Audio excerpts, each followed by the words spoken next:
PSM Makassar mendapat tambahan amunisi jelang lawan Bali United.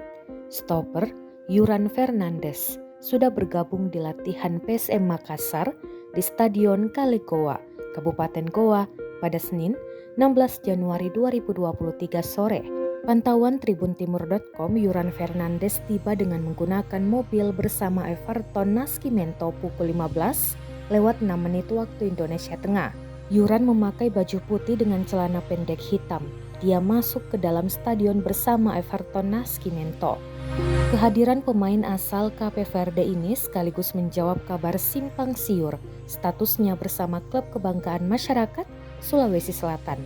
Pasalnya, ia absen sejak latihan perdana PSM di Stadion Kalekowa pada Kamis 5 Januari 2023. Bahkan tidak ada dalam skuad yang berangkat ke Banjarmasin untuk lawan PS Barito Putra pada laga tunda Selasa 10 Januari 2023. Kehadiran Yuran akan membuat benteng pertahanan PSM Makassar semakin kuat. Apalagi Bali United, salah satu pesaing tim berjuluk Laskar Pinisi, di papan atas klasemen sementara Liga 1. Tak hanya Yuran, sang juru taktik Bernardo Tavares juga sudah memainkan Agung Manan. Pemain asal Pangkep ini juga sebelumnya absen lawan PSS karena hukuman akumulasi kartu.